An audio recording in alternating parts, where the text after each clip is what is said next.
Good morning, good afternoon, or good evening, depending on where you are in the world. We are Futureproofing Now. We are doing season 3, episode number 4 today. It's a topic near and dear to my heart, and I think Andrew's as well. We are diving deep on customers. There's a study that we've been doing for the last 12 years, I think. It's probably around 12 years. It used to be called the Buzz Report, then it became something else. I think for the last 4 or 5 years, we've been using the moniker Customer Zeitgeist. And so today we're going to go through what are the top 20 customer wants as of, what is it today, Andrea? As of April something. It's the 27th of April. Yes. All right. This is the ink is almost completely wet on stuff that we're going to be sharing today. So it's April 27th, 2021, just to root us. My name is Sean Moffitt. I am founder and managing director of Futureproofing Next, and I want to introduce my partner, Andrea Kates. Very excited to be here, and my favorite word is actually zeitgeist. It's one of my favorite words. So I used to use mojo, and someone said, zeitgeist is the new mojo. So here we are having the zeitgeist experience, customer perspectives. I'm sure there's like 28 German words for wind. That just seems to be the most interesting one, though, right? So. And I mean, if this is our educational moment, I'm not too sure. Some people, it's not a common word. Zeitgeist is kind of the wind. I think metaphorically, it could be the spirit of the times. And so we are talking about the spirit of the customer today. It should be a good one. My hope is we've kept the slides to a minimum to promote kind of our conversation, Andrea. And my hope is involve some of our community now and in the future. So, and we always want to know what's the shift that is going on. And too oftentimes I am so disappointed by customer driven studies for 2 principal reasons. One, they're just so superficial, right? They don't get at what is really going on, and they speak more about fashions and fads and why people love their bubble tea as opposed to some of the bigger meta issues.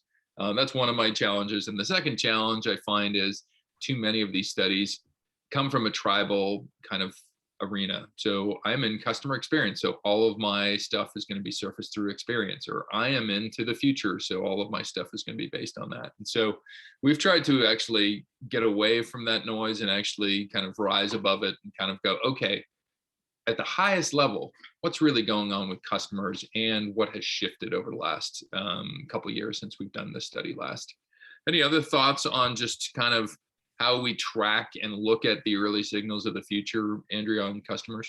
Well, there are 3 things that we like in the world of future proofing. One is that we like to see early signs of change, not to be able to predict what's going to happen next, but because we believe that by looking at early signs of what's happening and what's changing in the customer, tendencies and the unstated needs and the perspectives of what they're doing without really being able to give it a name yet is actually something that gives us ideas about what's missing and what we can do to get ahead of the future and have agency over it. So that's 1. 2 is, we do work in the Nordic region, and there's a word that they use and that I will mispronounce terribly, but it's tendenza, which is, if I say trends, people think that that's faddish, that it's a come and a go. So what I really love about the zeitgeist is when people are acting a certain way, and when they have I'll go back to it, mojo, when they have a deeply expressed feeling in a behavior, that's really the sign of something you can count on. So that's the second thing, because we talk about innovation you can take to the bank. So these are things you can bank on. These are things that are not just passing fancies. And then the third thing is that it's really, really hard to look at zeitgeist with, as you said, these biases. If we see something and we interpret it through our own lenses, we're bound to create tomorrow just like today with a little bit of incremental shift. So what I love about the zeitgeist is, because you, Sean, are one of the best at pattern recognition, how do you piece together maybe an A and a Y and a W to create a new opportunity? And that's what we're all about, is this notion of cross-industry opportunities inspired by these early signs of customer zeitgeist. So I love it because, not to be snobby, but we do think that this approach is more actionable and is more practical. And just telling us trends like, 48% of people did this and 52% did that, it's not as helpful as really understanding what's driving this. What is the spirit of what's happening in societies around the world. So I love this. And I think that, congratulations to you, Sean, for starting this years back. And now we'll be, applying it so that business leaders can learn what it is about the unstated needs with customers that they can bank on and create innovation around. Wow, that was really good. And we hadn't even spoken this morning. There was no crib notes on this. That was all like almost improv. So I love it, Andrea. Good top line thoughts for introducing our topic. Now, there's a recognition here. We have had an internal hive of people look at our stuff and go, yep, this is consistent with my view. We've done a meta-analysis of the 30 different studies out there that have, certainly in a post-pandemic world, looked at how customer wants and needs and habits and behaviors have changed. What we still need to get at is a bit of web analysis. Typically, when we do these, we have some type of expert panel that chime in on these things. And then finally, to get a final, and I repeat, global review, because I think these things play differently in different regions of the world. What may seem passe here might be quite in vogue someplace else in the world. And so we present our running list of 20 wants here, recognizing that they may subtly change in the future. Oftentimes they do, not dramatically, but they may change in the future based on the other 3 things that we've yet to do on this. And so, and typically our study involves about 25 different questions. So we get into debates, we get into what's it like for a marketer nowadays, what are their biggest challenges, we get into,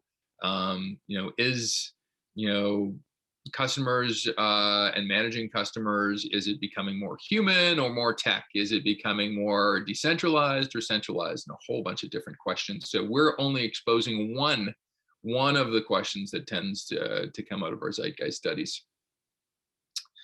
And so, Andrea, I think you really made some good comments up front in terms of this list.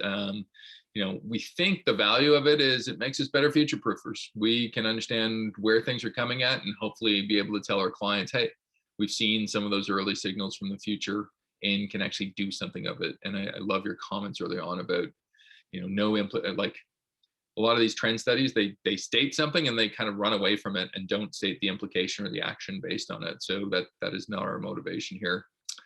It also recognizes shifts. We have 20 on our list. I think there are about 4 or 5 completely new attributes on our list this year. So that didn't crack the top 20 from 3 years ago, which probably makes sense. These also sit alongside 6 of our other studies that we do. One's on technology, one's on meta trends, like these higher level cultural type of trends. One's on future of work, one's on post-pandemic now, one's on growth drivers, and one's on innovation. And importantly, I think, we're having it today. We're having a webcast that involves and educates our community. And so we'll talk about the involvement later, but today is all about education. Any additional thoughts to the great ones that you had earlier, Andrea? There's only one. And to me, it has to do with the mindset. If we look at these with the mindset that these are fixed or that they are based on what must be next, I think we've missed the boat. I think that the nuances are actually the most interesting, especially in this year post-pandemic. We hope post-pandemic. It's really important. I think one of the things our community keeps asking us in Futureproofing Next and in Futureproofing You, the application version that we do of these insights, people are saying, what can we count on for the future? And what's just a flash in the pan? And I think that the nuances of what people will see today is really what's exciting about this. Yeah, it's a good point too, right? Like, what can we count on in the future? I mean, this year, it's kind of like throwing the cards up in the air and seeing where they land. I think the great thing about our study, and it came out in the Emerging 30 Tech study that we did back in January, is yes, things change, but it's interesting just how, if you do a really good study along these lines, how at least there is some kind of compass that you can rely on that doesn't necessarily change, even in the midst of a generational defining pandemic. And so I think We've seen that here. Our number 1 and number 2 factors are the same as 2 years ago, although they flip-flopped. And so it's good to know that some of these things stand up to the test of time. Oh, we just got into it. So we're going to do this in reverse countdown, Andrea. We'll go from 20. You know the routine. I think we did this for, I think, our technology one too. There's always a drum roll because no one can wait. We're always on the edge of our seats waiting for what is going to be number 2 and then what's number 1. So everyone's thinking, okay, we have to start with 20, really? But we will definitely start with number 20 and work our way up to numbers 2 and 1. If this was a late night talk show, we would have like Paul Schaefer or somebody on the drums or whatever, just a bit of a snare drum. So we'll hopefully just chat these, and people that are listening to us live, please feel comfortable to provide anything along the chat in terms of what you're seeing. So number 20, we want things to be automated and DIY fulfilled.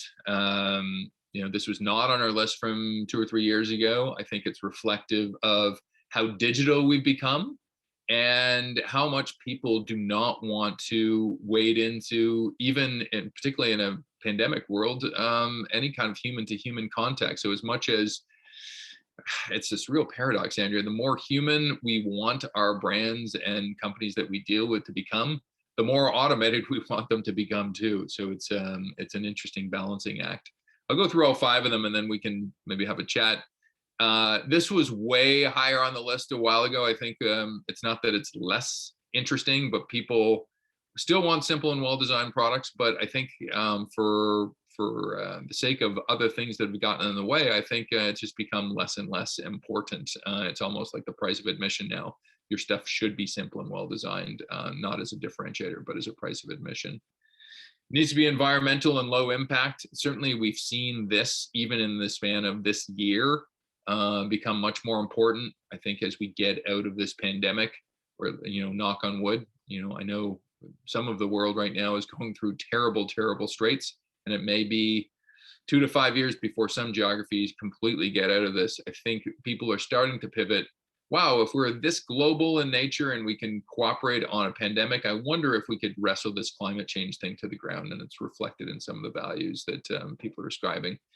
It needs to be accessible and available. Wow, like that first few weeks of the pandemic, it's like if you couldn't order it online or if it wasn't in your inventory or supply chain, you had some real problems, and customers really took it out on you in terms of not being able to provide an essential good. And then finally, this is new on the list. It's a really high rising one. It's one of the fastest high risers. Can it be private and anonymous? People are suspicious. People don't want their stuff tracked. And so whether you're operating online or even offline, can what you do not be traceable and create some level of security that my personal information is protected? So Andrea, those are I find some of the interesting nuances happen later on in the list. When you get to 1 through 5, you kind of nod your head, right? But no, it's actually the complete opposite. I feel like this is tremendously dramatic because, first of all, it expresses 2 things that we know from the future-proofing perspective are really critical. One is convergence and the other is emergence. And to me, convergence is around, because, we do a lot of work in fintech and in the emerging payment systems, and everybody's into transactions, et cetera. And, let's think about a couple of these things, like private and anonymous. Payments are now very transparent and everybody's getting into them. And once again, lots of visibility in society about the ethics behind that and data breaches. So the idea that some of these technologies, like the widespread popularity of fintech applications, and banks aren't the only people with the keys to the kingdom anymore. There's all these startups. It's like people are starting to question who owns my data. And I think that that's an emergence and a convergence. You have the payments matched with some other, with basically every industry. So I think that that's one thing. I also think that the transparency of what's happened in COVID and some of the, what used to be purpose-driven companies in this really interesting lip service to some environmental responsibility. I think that we have a moral compass that has just expressed itself really strongly, and I believe it's here to stay. So this idea of environmental and low impact, when we're getting, at least for me, Amazon boxes every couple of days, it's like after a while, you start thinking, can we do better? And just yesterday, I noticed that packaging has changed quite a bit. And a lot of companies that you and I work with, Sean, are looking at, environment from a very strategic perspective. Once again, there's technologies that have evolved, they've converged from industry to industry, and they've emerged as new technologies. And I think the final part of this is the idea of how second nature online has become. I mean, it's just funny when you wrote your book years ago, Wiki Brands, and I wrote Find Your Next. I mean, what was it? Long time ago, at least 10 years ago. The idea of e-commerce was like a big new thing. E-commerce, should we do it? ATM machines, will people go? Look at how we have evolved.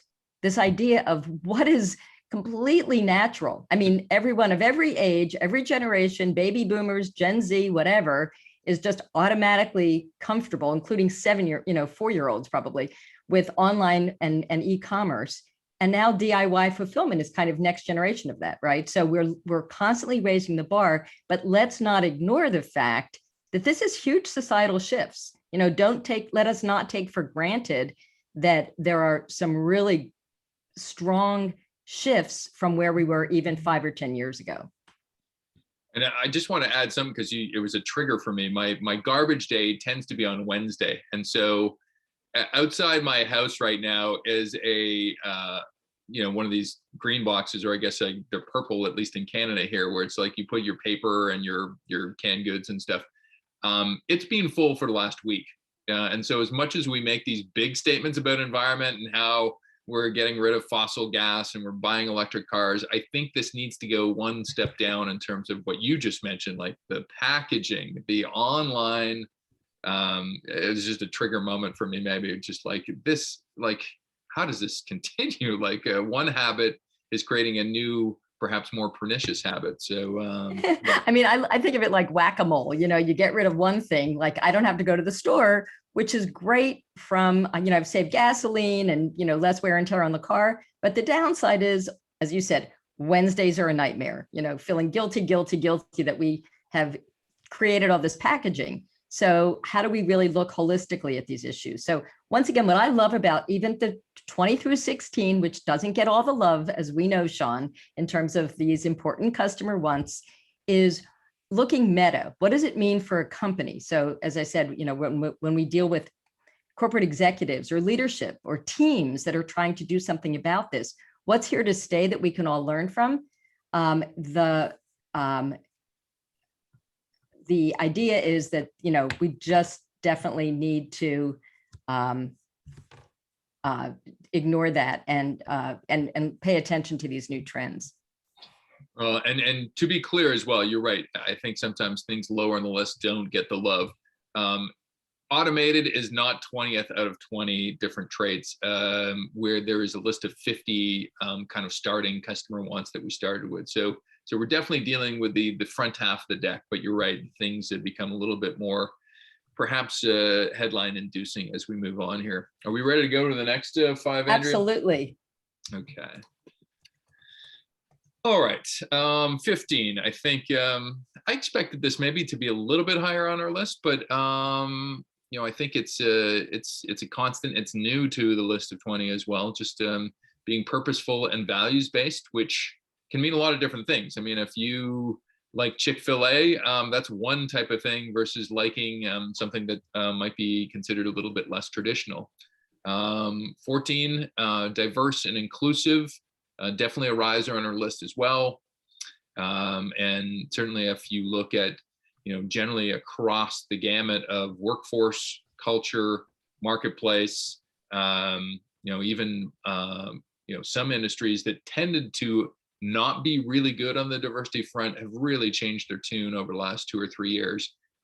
It's surprising to say this, but, you dial back to 2019, it's a sea change in terms of this particular topic, and unfortunately for not altogether great reasons either, in terms of George Floyd and a few other kind of episodes that have sparked outrage. 13, cheaper and value driven, particularly in an economy that has been shuttered to the ground. I think the GDP of most of the world went down about 6% averagely last year. We are fighting over the scraps of a smaller pie. And so as much as some people's stock portfolios have gone up, for a lot of other people, it really does come down to, how do I make my next month's rent or next month's mortgage? And this is continuing to be a really important factor, cheaper and value driven. 12, immersive and attention getting, whether it's social media driven or whether it's technology like VR and XR and MR, we want to escape. We want to be immersed into a different world. Never bet against Star Trek. And so the holodeck is probably right around the corner from us in terms of creating that level of lean forward entertainment that gets us away from the daily travails of life. And then finally, relevant and timely, brands and companies that have been able to insert themselves into conversations, respond really quickly, certainly within a pandemic, be able to actually react in a very quick period of time. We saw it with many of the automotive and manufacturing companies pivoting in the first month of the pandemic to produce ventilators, right? And so that's a clear case of companies that have done some good for the world, but also create some relevance for themselves in terms of being able to help and be part of that conversation. So Andrea, that's the list that just drops out of the top 10. Any thoughts? I think that the most striking thing here is diverse and inclusive. And it's not just lip service anymore, as we were saying about this sustainability piece.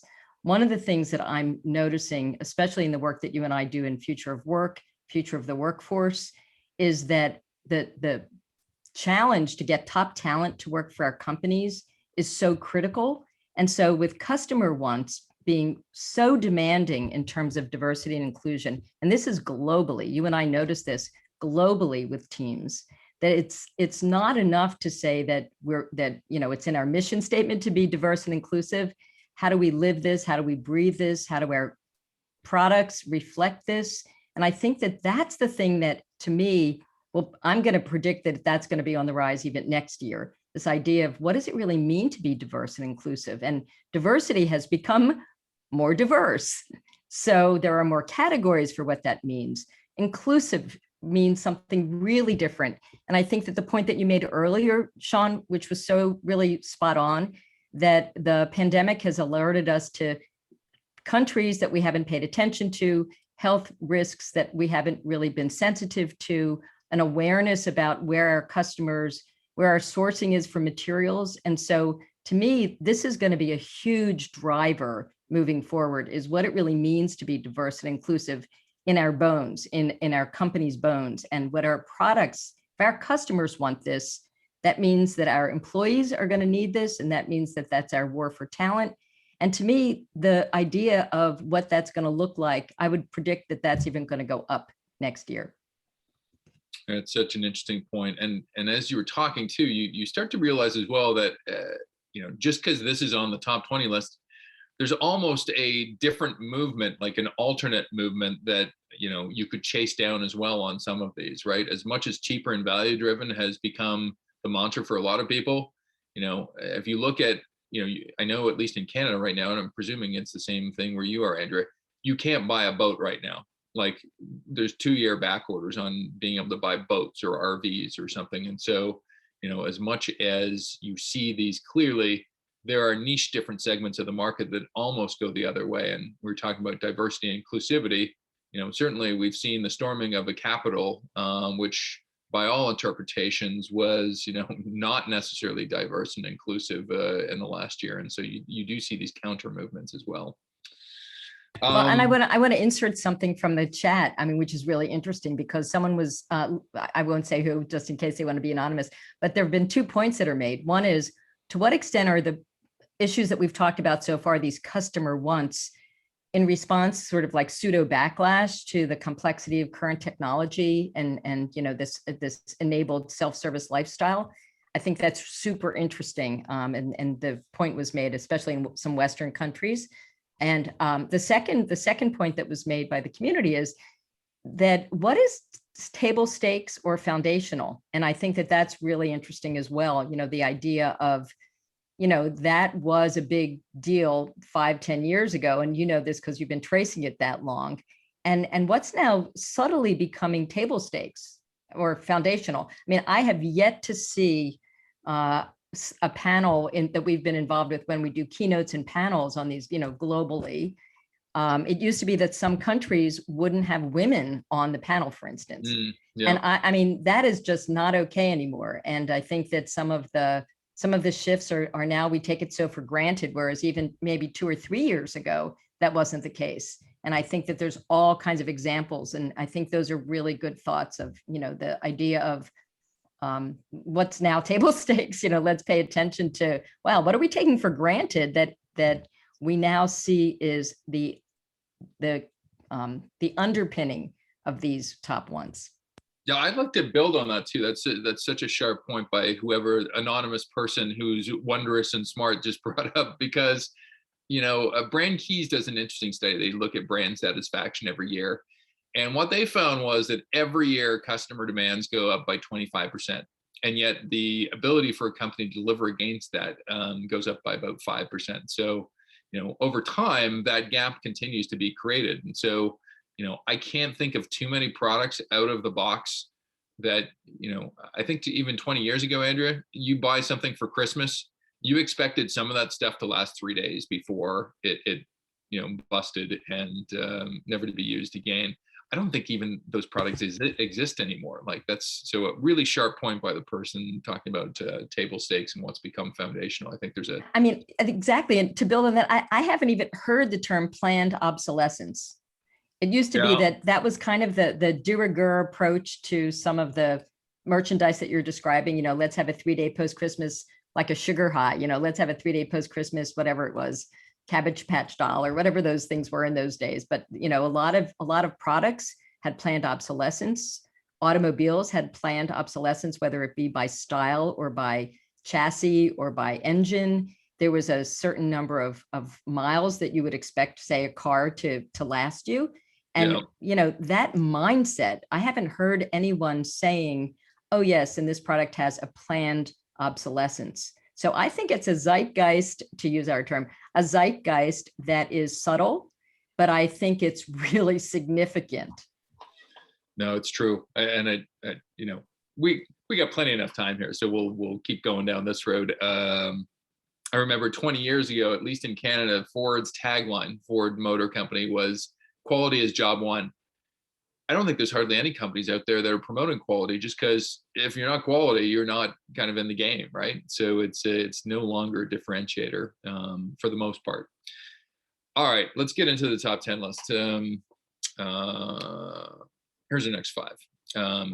So fairness and equitability, huge jump in terms of things, and it is the other side of the coin of diversity and inclusion, I think. But there's a level of how we conduct business here that is, fair to employees, fair to customers, fair to the rules of the game that we're calling, capitalism. And if you go over them, you will be held to account for them. And we've seen it in plenty of different industries over the last 5 years, that whether it's, and the word escapes me, but in terms of women and the comeuppance in entertainment and what happened to Harvey Weinstein.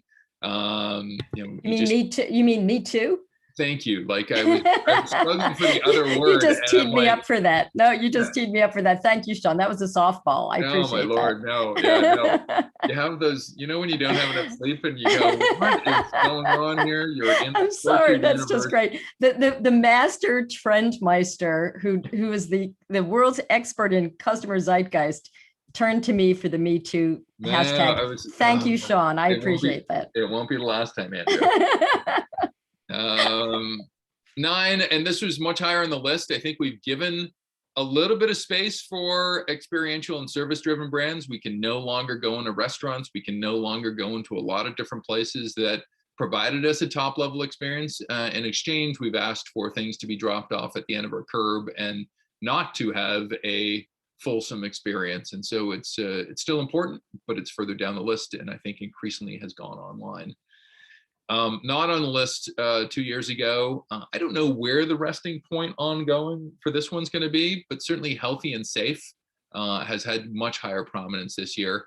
If you're not following some type of protocol, you see it in sports now, where it's like, even at 20% capacity in stadiums, it's like there are slugfests in terms of people not respecting wearing masks and doing other things. And so, and certainly we've created a worldwide vaccine rush to make sure that we can be healthy and safe too. And so a lot of our economy has been driven by healthy and safe. Collaborative and networked, we've recognized that when we work together and do things well as consortiums, as partnerships, things magically get better produced. So, Nike does stuff with a whole range of different athletes and different technologies.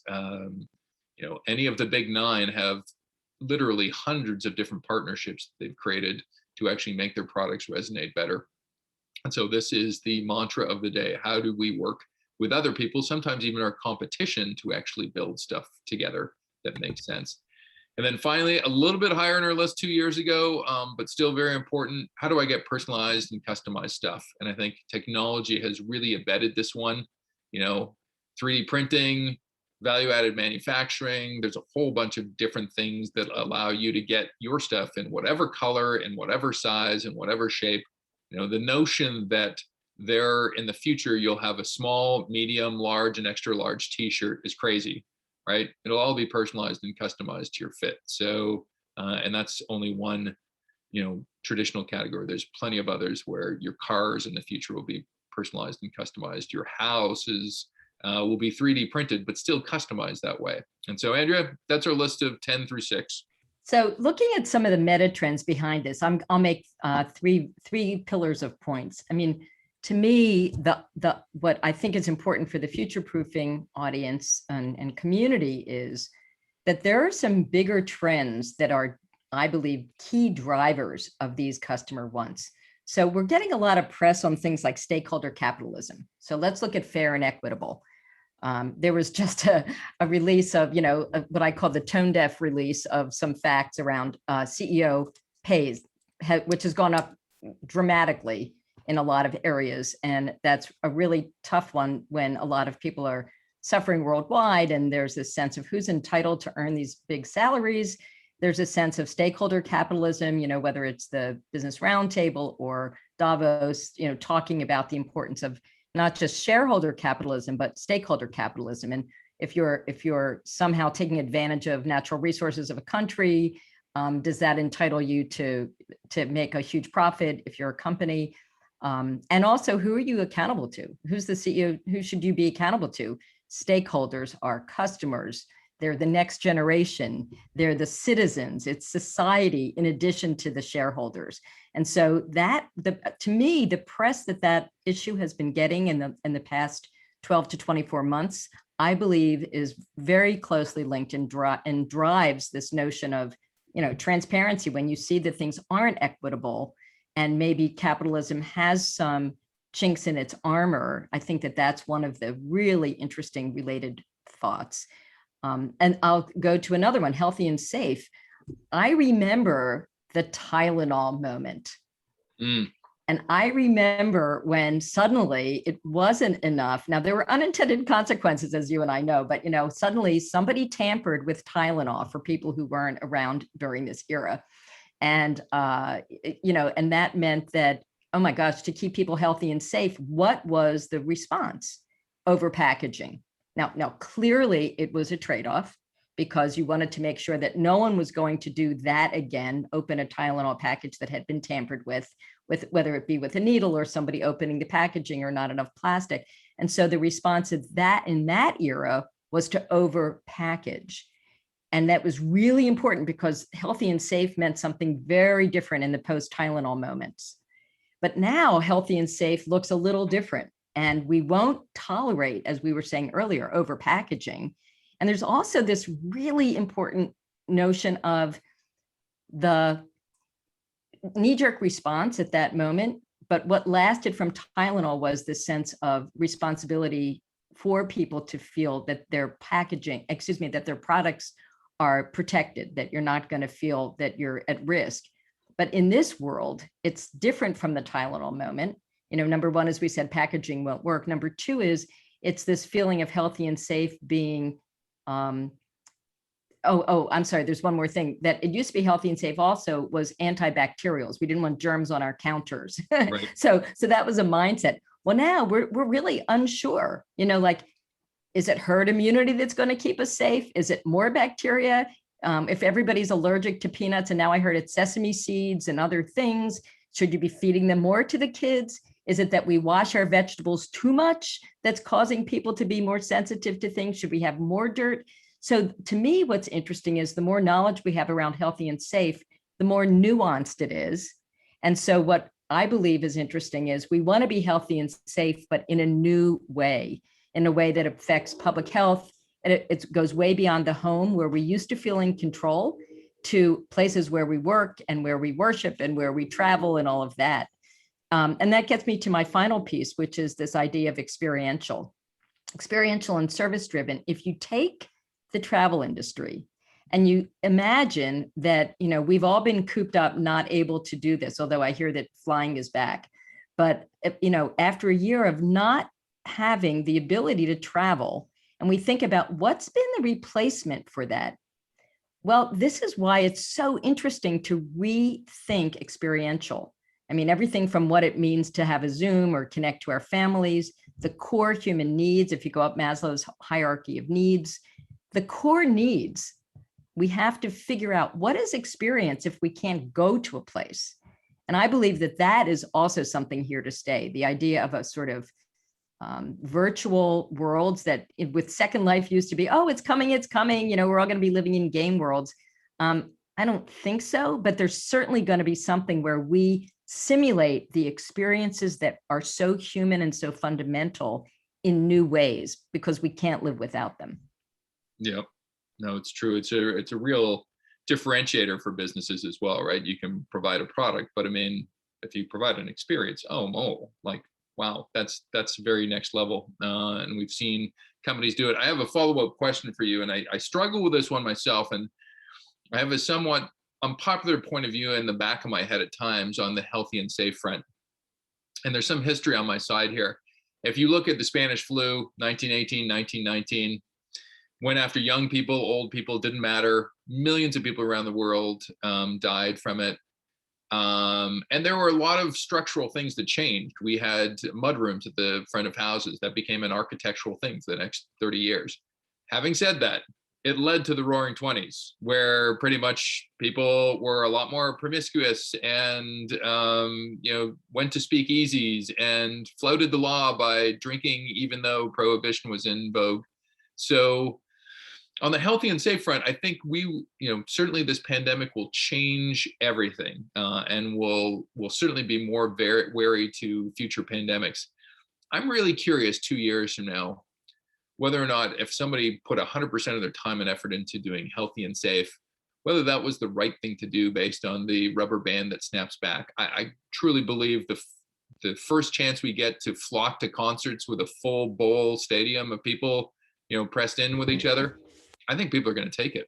I don't know. What do you think, Andrea? Well, I love latent or untapped needs. So to me, I was just reading, ironically, and not necessarily that I was thinking of this myself, but that there's been pent up demand for something through the pandemic that has just started to emerge. Now, this is a first world problem.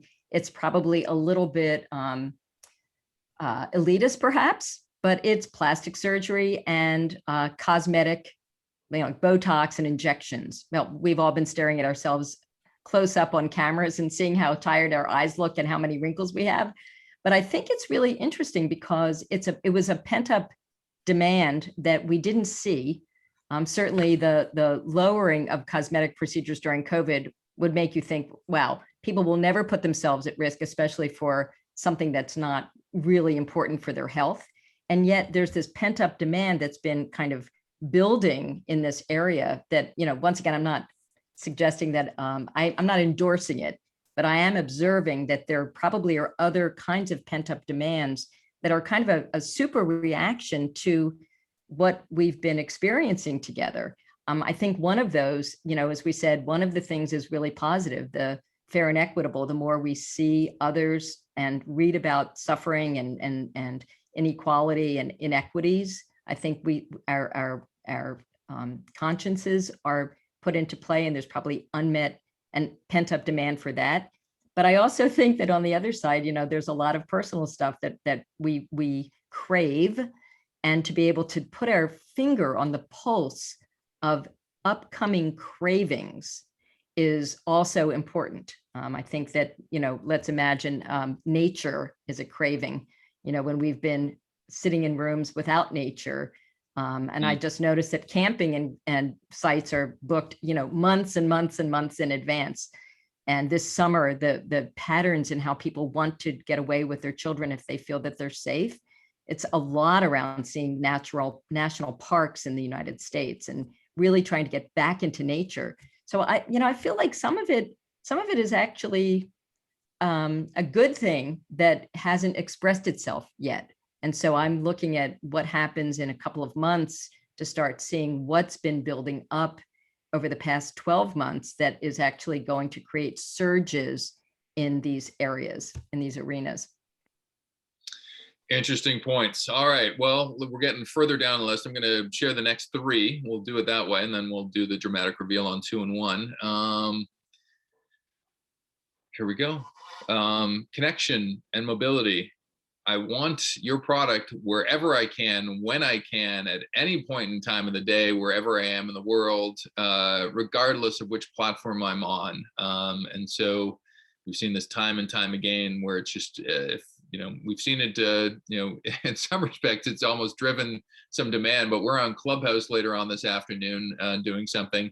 And there's this hubris amongst Android users. I cannot believe you've launched something that doesn't have, the Google universe being able to connect to it. And so there's almost this moral outrage, I think, which has probably been good for Apple. And it may have been good for Clubhouse too. It seems to have pent up demand. So being in connected and mobile. 4, trusted and secure. And so it's a little bit broader than what we just talked about in terms of being private and anonymous. This is like, can I trust you? Can I know that whatever my relationship with you, can it be secure? Like, will it not change? And so trust is really the currency of our age. It's almost one of those things. There's so few things that you will trust that when you find it, you will ascribe a lot of different value to it. And then finally, fast and responsive. We've seen, I can't think of an industry that's got slower. Certainly our industry of innovation and future proofing, the world's got faster, and we've got change agents trying to keep up with the world around them. And so not only being faster, but being responsive as well. It's not about speed, but it's speed with direction. And so, we've seen crazy things happen to people's business models over the last period of time. And I'll give real plaudits to the healthcare universe that was principally in a real life universe that overnight had to switch to being an online universe. And generally around the world, they stepped up to the challenge and actually created environments that allowed people to do things online that previously had to be done in a hospital or a doctor's office or what have you. So those are the 3: connected and mobile, trusted and secure, faster and responsive. Andrea, thoughts? Yeah, well, I know that I'm going to talk about Roger Bannister and the 4-minute mile. I know that you could predict that I was going to talk about that. Did you know Sports that? Analogies? I did not know. Sports analogies are us. Yes, because it strikes me that there's a theme that's really important here, which is what's possible and what's missing. So what's possible is a mindset. And once again, I'm thinking about, oh, it's not possible to run a 4-minute mile. Oh, wait a minute, Roger Bannister just did it. I forget what year that was. You probably remember that. But suddenly people say, oh, that's possible. So it's a mindset shift based on an example. I don't think most of us worry about 4-minute miles anymore. They're probably 3-minute miles now. Usain Bolt or somebody has probably done a better mile than that. But the thought is that I always look to China. I am actually, we've done work in China, and especially in the mobility area in China. Take any industry, whether it's the new way that people are using influencers to affect brands or whatever it would be. there's probably an example in China of something that is possible now that they've been doing at large scale that we might not have known was possible before. I mean, certainly let's look at how many hundreds of millions of users are possible to get onto any given platform, whether it's WeChat or anything, has been proven. And that raises the bar for everybody in terms of possibilities. So that's what's possible. And then there's what's missing. And I go back to when I was living in Texas, and this was, once again, 10 years ago. And there was an initiative to try to create Wi-Fi for all, to make the city a completely connected Wi-Fi city. And we would go to meeting after meeting and people would say, what in the heck would we do with a fully connected city? I mean, what would it be like? And we were doing it, as you know, a lot of projects in the mobility space at the time with, the Verizons and the AT&Ts of the world. And the idea of what people would do if they had a city connected by Wi-Fi, it seemed ridiculous, right? And those days we still had, I think, dial-up modems or something. It's like, what do we do with more? And I remember a presentation years ago on a concept of infinite bandwidth. What if we had infinite bandwidth?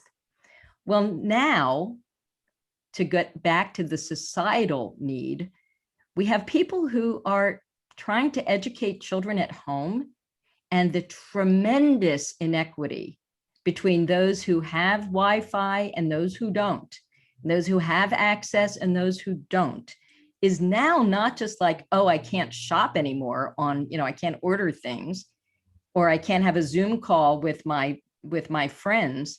It's literally access to the most fundamental societal human need, which is to be able to educate our children.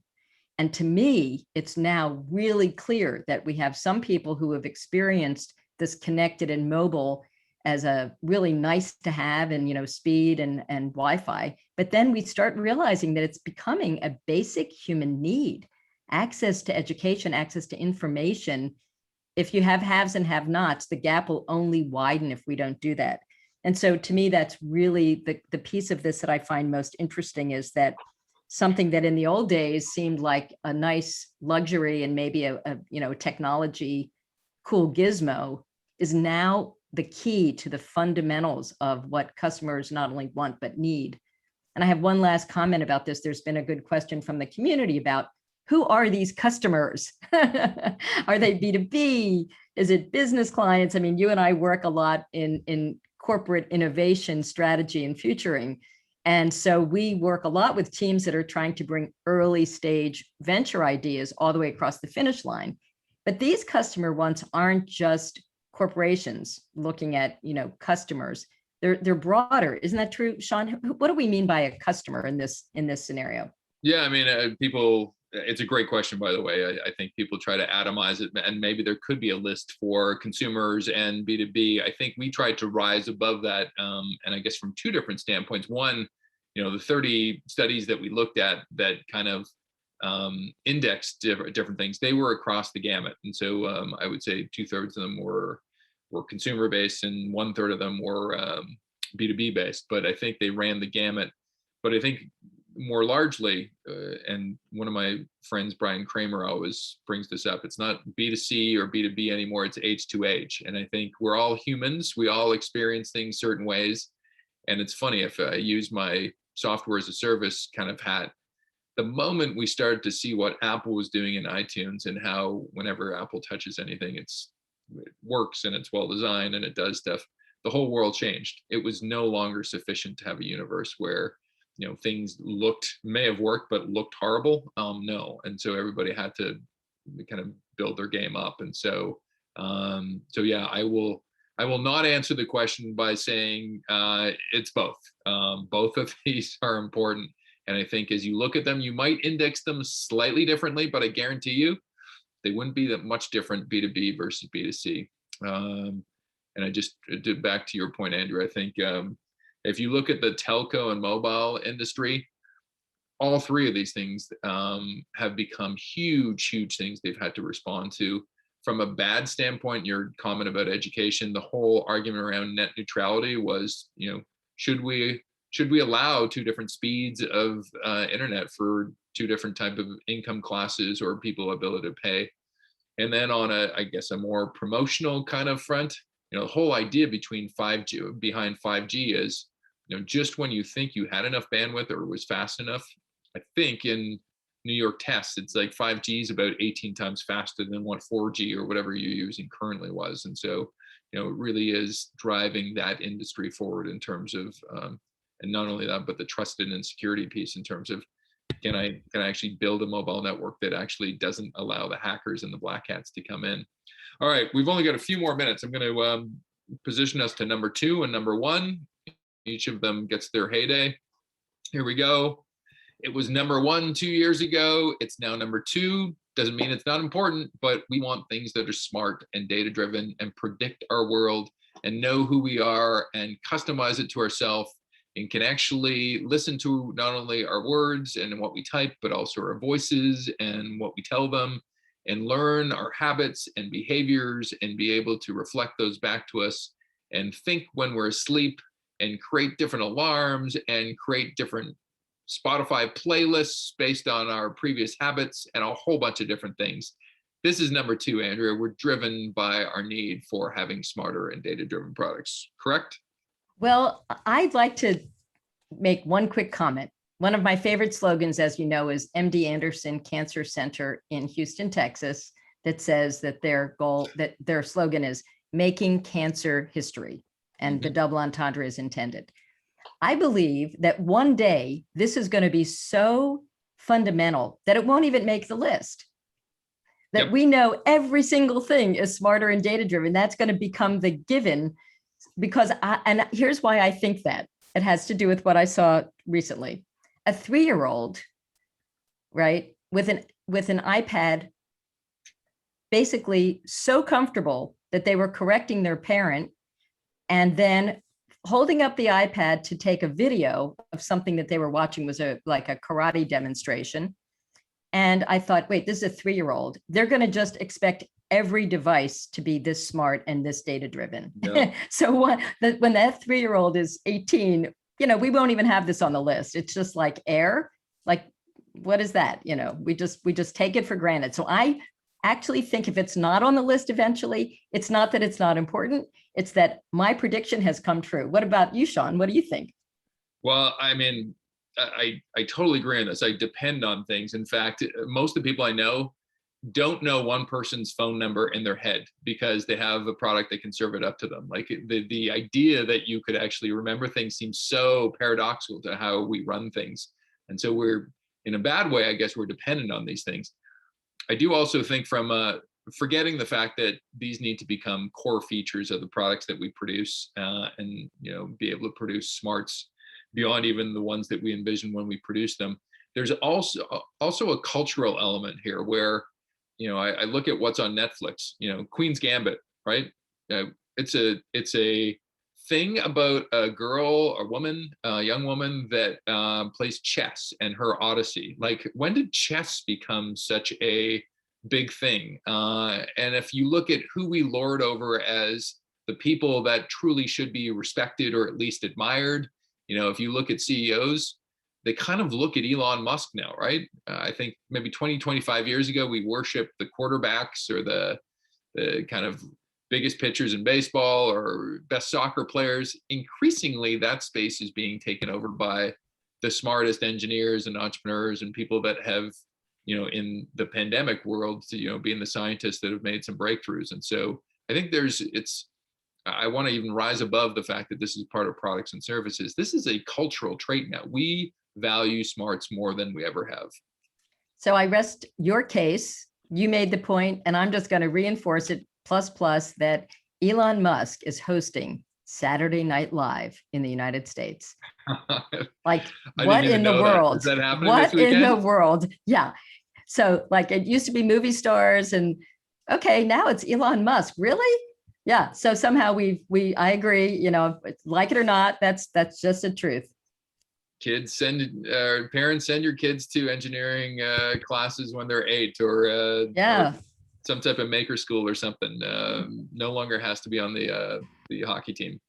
All right, the last one. We're getting to the end of our hour. Wait, I have to do the drum roll. Oh, Drum roll. no, I just revealed All it. right, I just saw it. Okay, go ahead. It was number 2 years ago. It's now number 1.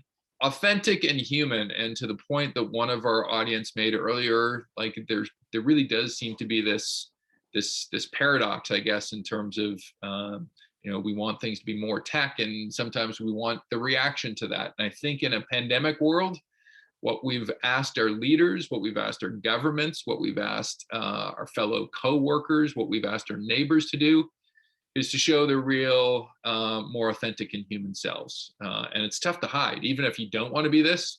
When you're on Zoom all the time and you're dealing with different work from anywhere distractions and kind of life kind of things, and we've all been there,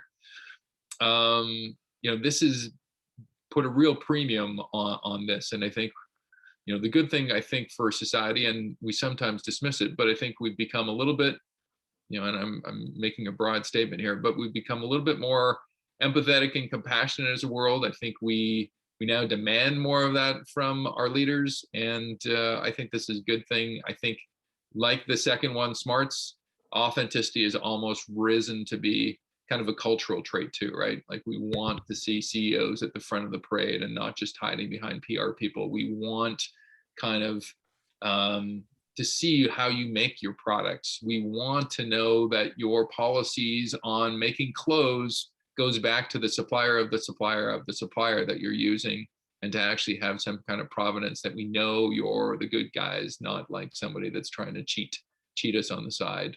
And so, Andrea, number 1, does this sync with you?